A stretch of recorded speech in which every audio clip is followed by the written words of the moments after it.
Hi guys, welcome to today's video. So today I'm going to be talking about cultivating yourself as a teenager. Self-cultivation. Now, what does self-cultivation mean? It simply means your ability to develop your own mind through your own efforts. Now, one of the things that we really need to do as teenagers, as young people, is to be self-aware, to know who you really are. Self-cultivation is about understanding who you are, what you represent, where you're going, where you're from, pretty much having an understanding of who you really are and not being distracted by, the noise, the external noise. So how can I as a teenager cultivate myself? That's what I'm going to share with you in this video if you stay with me.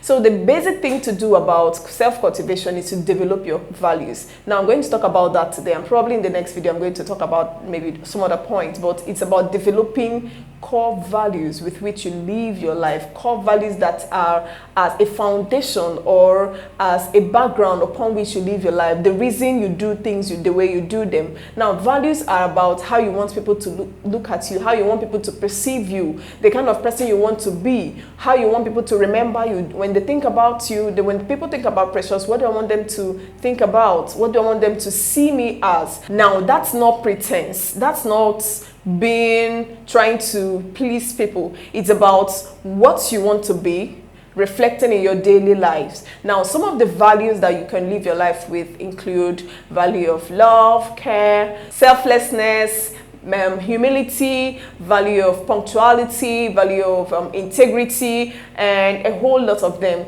Now, the values that you want to cultivate will be determined by who you really want to be. For instance, if I am a teen coach, one of the values that drive my life is patience. Because I know I work with teenagers and sometimes they can really be annoying. They can get to your nerves. You can be asking somebody questions to even help them and they're like taking forever to answer you.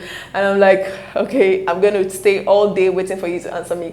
So that's one of my core values as a person. Another core value of mine is being studious. I love to read, I love to study, I love to make research and get entangled with knowledge. Now, it's one of the things that helps me as a growing person, as someone that want to work with young people, because I don't want to ever be outdated. I don't want to ever live in the past. So I try to upgrade my knowledge to grow every single day. Now, those are the values I live my life with.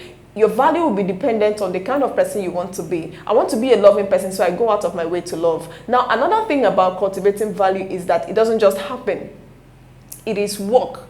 That's why I said that self-cultivation is about developing your mind through your own efforts. So nobody's going to do that for you. It's not going to be a miracle. It's not going to be something that someone will make happen for you. No, you work it all out. Now, how do I cultivate values for myself? How do I develop a set of values? Now, having determined how you want to live your life, the kind of person you want to be, how you want people to perceive you, and then you can now ask yourself, what values, what kind of person is it that if I become, it will help me be this thing I want to be? Do I need to become more punctual? Maybe probably in my workplace or in the things I do. Do I need to be more of an integrity person? Do I need to be more humble? Do I need to be more studious? You look at those values, then you begin to work them into your life, take them one after the other. Now, on a day, you could take one value, or even for a week, or even for a month. It's not how fast you get them in, it's the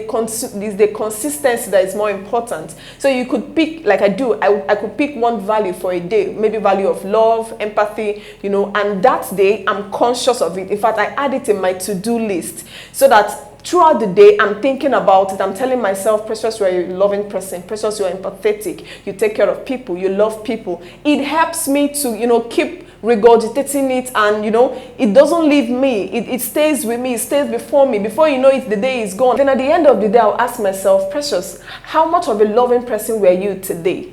I try to look at it. I try to evaluate how I'm able to work those values or that particular value into my life for the day, for the week, and for the month sometimes. And before you know it, it is getting into me. Initially, it could be mechanical. It could feel like, but I'm not a loving person. Oh, but I'm not a patient person. I just flare up when people talk to me anyhow. I'm not this kind of person. No, you're not that kind of person, but you work, towards inculcating that value, that lifestyle into you. And before you know it, people are going to come around you and say, you're very loving. Wow, I think you're empathetic. I think you're very humble. I think you're becoming more of a studious person. Now, that's you cultivating yourself. And that's what you need to do. So that is it on self-cultivation for teenagers. And I really wanted to embark on this journey because I know that that's one of the things that will make you an outstanding and exceptional teenager. And that's one of the journeys that will bring you to the point of self-fulfillment. Thank you so much for staying to the end of this video. If you like it, please share with your friends. Also subscribe to my channel so you get more videos that I post. Thank you.